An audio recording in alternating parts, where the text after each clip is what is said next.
Hello everyone, welcome to Come Sit at My Table. We sure are glad to have you with us for this video.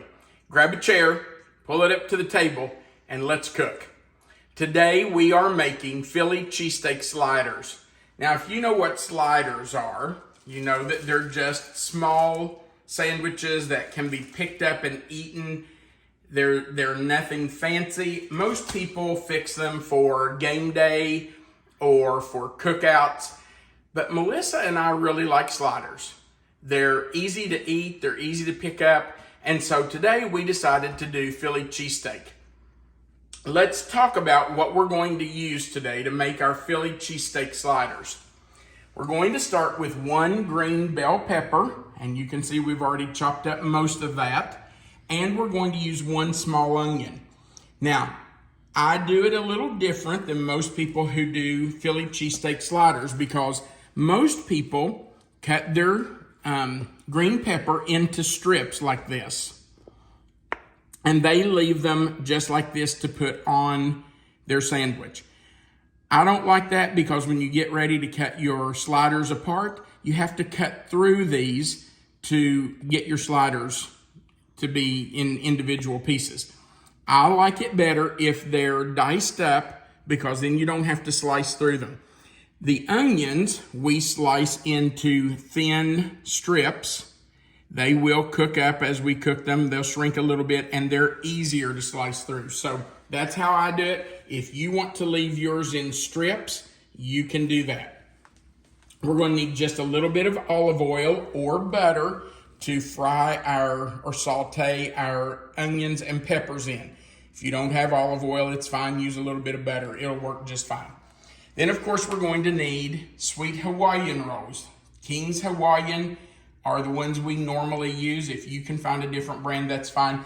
But you just want them to be the sweet rolls because they just have a really good flavor. Now, for the meat, we're just using roast beef sliced from our deli. You can use a lot of things. If you have steak, you can thinly slice it and heat it up and use it on your, well, actually you don't even have to heat it. Just slice it up and put it on your sliders. You'll just need to make sure that when you slice it up, it's very thin. Also, if you want to use a product called Steakums, which comes frozen in a package, and they're very thin slices of, I guess they're steak. It says they're steak on the package. You can use those. Just fry those up in a skillet and you can use that. But for us, the easiest, and we love just using deli roast beef. Could use leftover roast. Absolutely. If you have if you've made a pot roast, use it. Who cares? Make sliders out of it. Now, you have to have cheese for Philly cheesesteak sliders. And we're using sliced provolone. I know that's not the traditional cheese on a Philly cheesesteak. If you're a die-hard Philly cheesesteak lover and you're a purist, then you're going to want to use a jar of Cheese Whiz because I think that's what they actually use on Philly cheesesteaks in Philadelphia. But for us, we prefer provolone.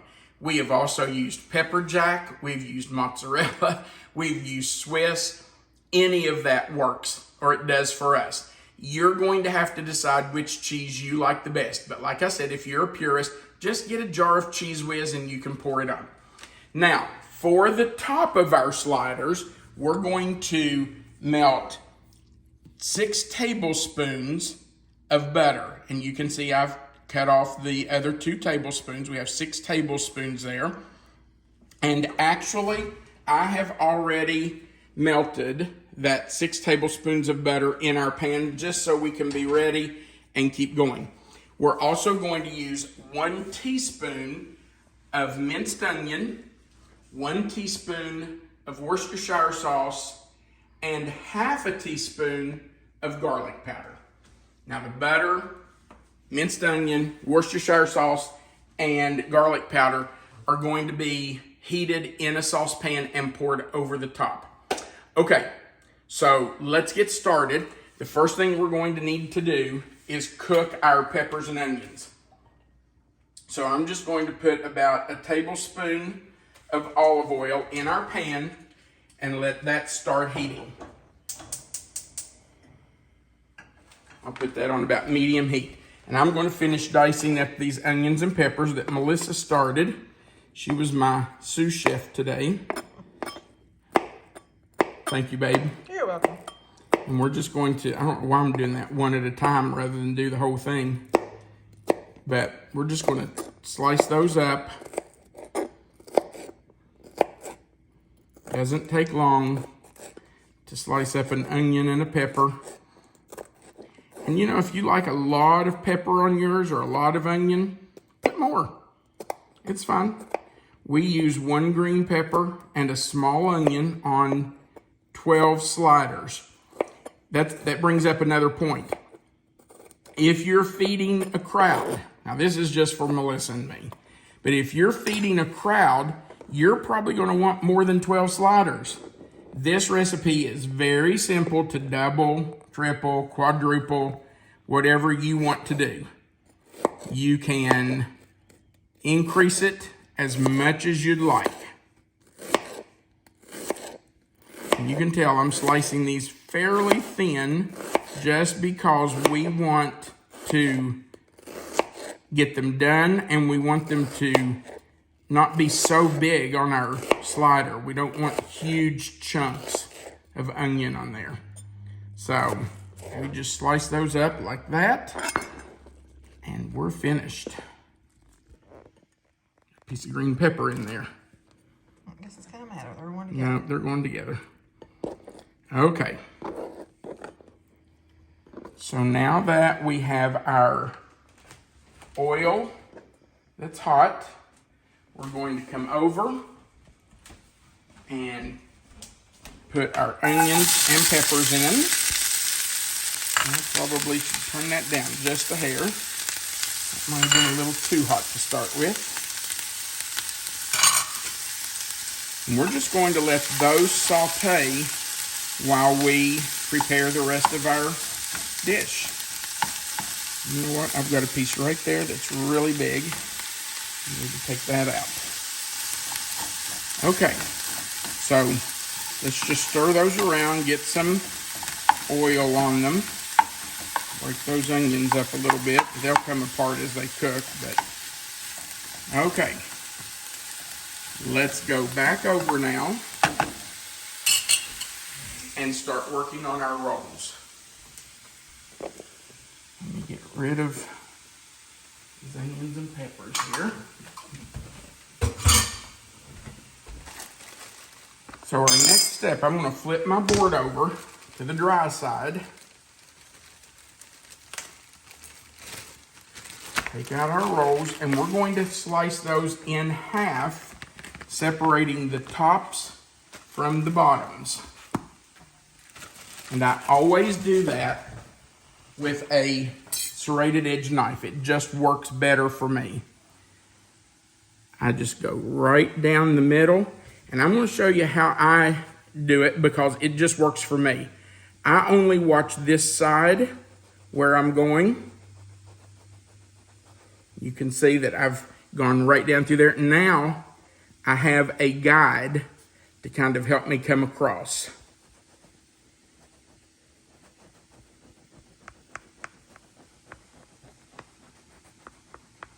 Okay, so we have our tops and bottoms. Now we're going to keep our top out, but we're going to go ahead and put our bottom in our dish. If you're making 24 of these, you're going to want to use a 9x13 dish rather than a smaller dish like this, okay? And it's sprayed, right? It is sprayed. Let me stir the onions and peppers. Don't want to scorch those.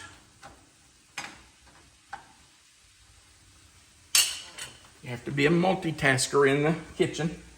So the next step is to layer our roast beef and cheese.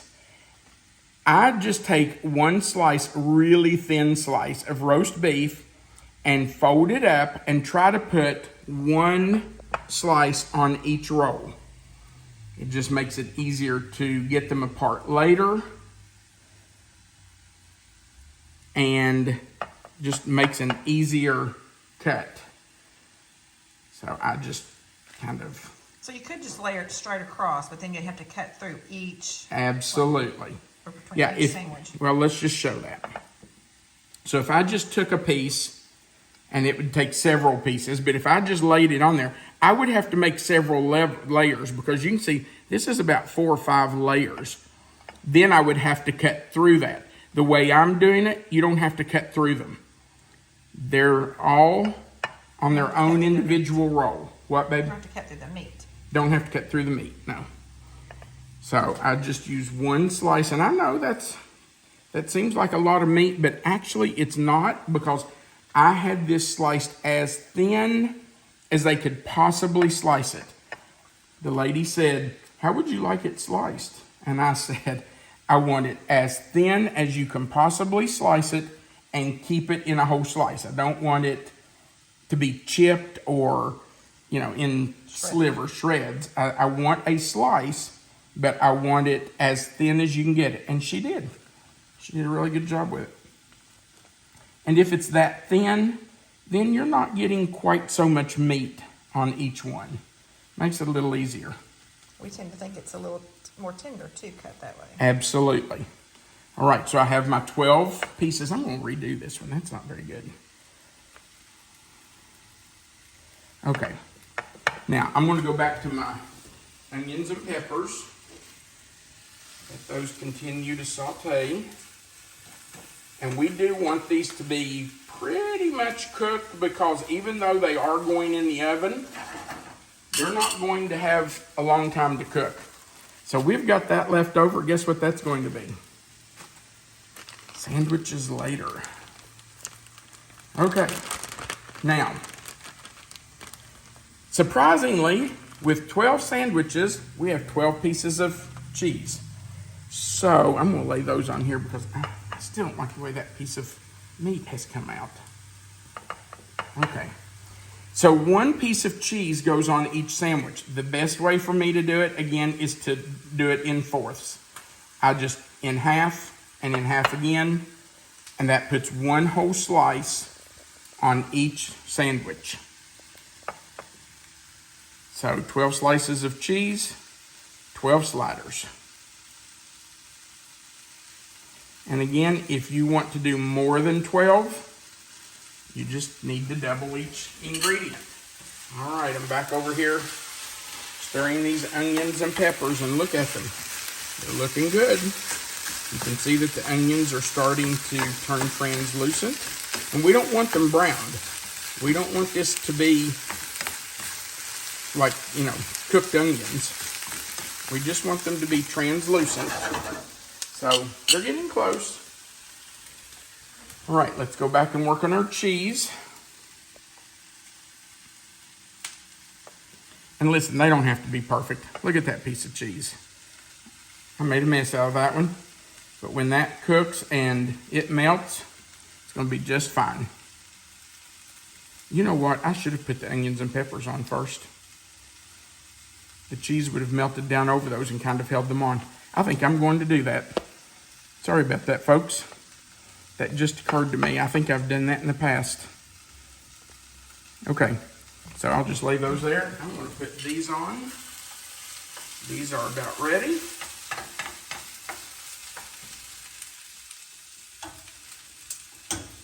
Okay.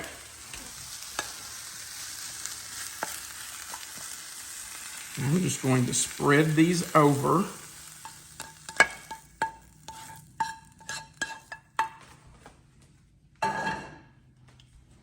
You can see that you just spread them around a little bit. Make sure that each slider is going to have onions and peppers on it. Okay, now let's put our cheese on there. And as that cheese melts, it will kind of hold on to those onions and peppers. And that will just kind of help hold it all together.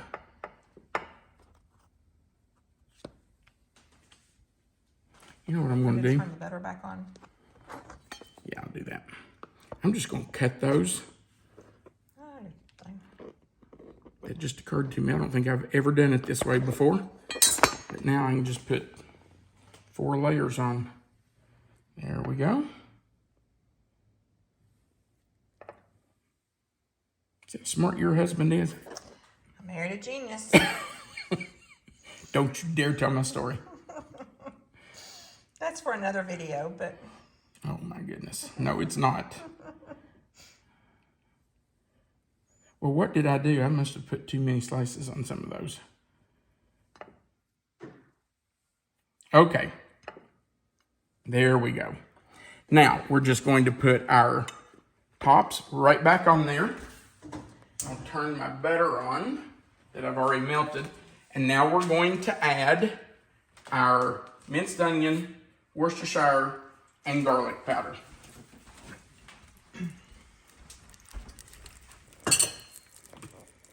So we need 1 teaspoon of minced onion right in there. 1 teaspoon of Worcestershire. If you say it differently, it's fine. I won't criticize you. And I would expect the same, or at least appreciate the same. I think there are a million ways to say that word. And just half of a teaspoon of garlic powder. Now, we're going to stir that up really well. Get that incorporated.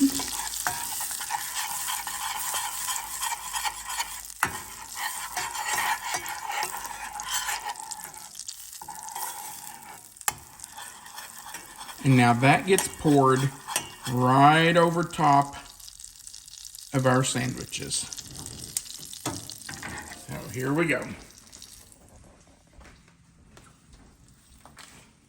And you just want to drizzle this on. I'm going to push those down just a little bit. And now we're just going to drizzle that over. Actually, if you want to, you can take your spoon and just kind of drizzle it over each one. That's a little easier, I think. But you can pour it if you want to. Now, I know what some people are saying. Ooh, that's going to make those buns really soggy. I promise you it will not. There will be some of this soak into them, especially on the bottom, but they are delicious. So don't worry about them being soggy. They won't be. Makes them a little crispy, I think. Makes them crispy on top of them. Oh my goodness, they are so good. Okay. We'll make sure we have some of that onion and garlic on top of each one of those. Okay, that's it. Now, this has to go into the refrigerator, covered, for at least 8 hours probably. You just want to give it time to kind of come together. So cover it, leave it for about 8 hours. Then we'll take it out and we'll come back and show you how to bake it. Let me give you a couple of suggestions. If you make these at night, make them before you go to bed, put them in the refrigerator, they can stay there just fine until you're ready to have them the next day for either lunch or dinner. It won't hurt them to stay more than 8 hours. They just need at least 8 hours. If you get up early in the morning, like we have today, you can make them, put them in the refrigerator, and they'll be ready for dinner tonight. So you do it the way you need to. I've made them a lot in the evening and left them overnight and then not bake them until dinner the next evening. So, sometimes I leave them almost 24 hours. But whichever way works for you best is fine. So into the refrigerator we go. Our Philly cheesesteak sliders have been sitting in the refrigerator for 8 hours. So now we're going to uncover them and put them in the oven to get ready for Melissa and me to have dinner. Now, the oven has been preheated to 350 degrees. We're going to put these in for 15 minutes, and then I'm going to check them. If the top is getting too browned, I will put a piece of aluminum foil over them, just kind of tint them. I won't put it down on there tight because you don't want to pull your sauce off the top of your buns. If they're okay, I'll just leave it alone and not tint the foil, but we want a total of about 25 minutes. So 15 minutes, then possibly tint it for the last 10. If not, just leave them alone. Okay, so I'm going to uncover them. They have been sitting out for 30 minutes. 30 minutes before you bake them, you do want to take them out of the refrigerator and let them start to come to room temperature. So they have been out for 30 minutes, and now we're going into the oven. All right, we have taken them out. As you can see, I did cover them with foil during the last 10 minutes. And that's after a 25-minute bake. So, let's have a Philly cheesesteak slider. Ooh, that's hot.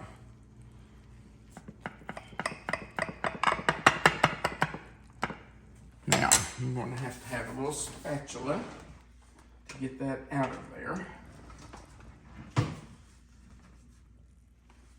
Looks good, doesn't it? It does look really good. Well, we know they are. We've had these.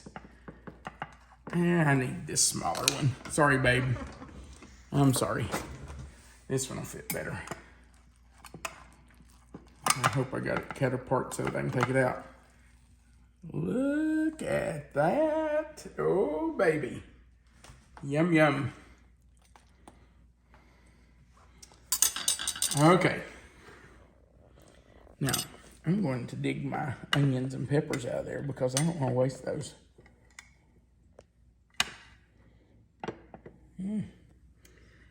Doesn't that look good? Looks good, smells good. Now, if it were just you and me, you know, I'd just pick this up and eat it. I'm surprised you're not. Do you want the first bite? No, I'm going to wait. Thank you. You know it's hot. I know it is. Hear that crunch?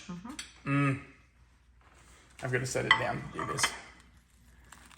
I should have just picked that up and eaten it. Why am I cutting it? I know better. Okay.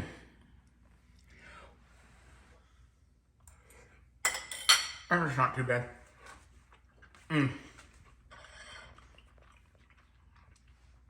Philly cheesesteak. That is so good. Forget the fork.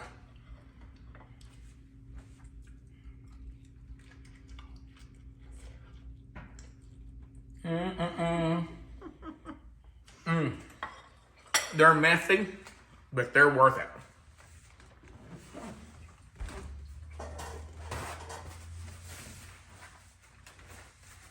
Man, that is so good. Anybody want to take bets on how many of those I'll have for dinner? Thank you so much for watching our videos. We do appreciate it. We would appreciate you going right below this video and clicking the like button. It looks like a thumbs up. Hit that share button and share this to your own page. And then if you've not before, hit that subscribe button, the little notification bell, and click the word all so that you can be subscribed to our channel and know every time that we're putting out a new video. Remember that right below the video, if you'll click the title, that box will expand. Melissa always puts the written recipe there for you, and our contact information is right under that written recipe. And at the bottom, there's a place for you to leave comments, which we love to read.